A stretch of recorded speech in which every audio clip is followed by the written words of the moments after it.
Let's start in commodities. A dispute between the Canadian miner Barrick Gold and Mali's government seems to have escalated. According to Reuters, Malian authorities have shut the miner's office in the capital Bamako over the alleged non-payment of taxes. Staff in the Malian capital cannot access their premises.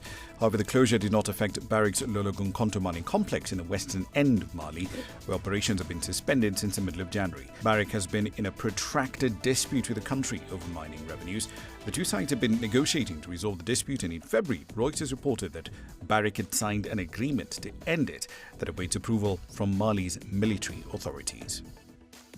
The South African miner Goldfields has been dealt a blow by authorities in Ghana after the country's Minerals Commission rejected the group's application to extend the mining lease of its Damang operation.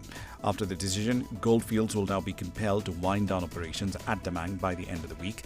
The company says it had committed to exit the operation in an orderly way as part of its end-of-life plan, as it was only processing stockpiles at Damang after ceasing the mining operations there in 2023. The Damang operation is the smaller of Goldfields' two mines in Ghana. The West Africa-focused frontier oil and gas explorer Tullow Oil has agreed to sell its assets in Kenya to Gulf Energy for at least $120 million as it works to reduce its debt.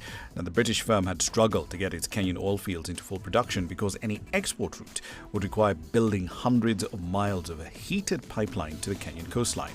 Consequently, it recorded a $145 million write-off on these operations just last year.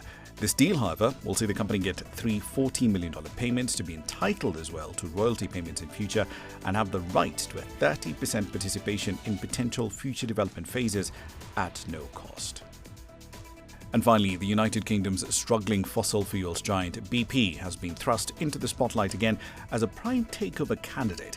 Analysts say a merger could potentially be on the cards. However, they question whether any of the likeliest suitors would rise to the occasion. The energy giant is holding its annual general meeting this week, Thursday, and it recently sought to resolve something of an identity crisis. It announced in February that it plans to cut spending on renewable energy sources, and it will increase its annual oil and gas investment to $10 billion through to 2027 as part of a fundamental strategic reset. BP's green strategy U-turn, if we can call it that, follows a protracted period of underperformance compared to her industry peers. Those are your company headlines on the 15th of April.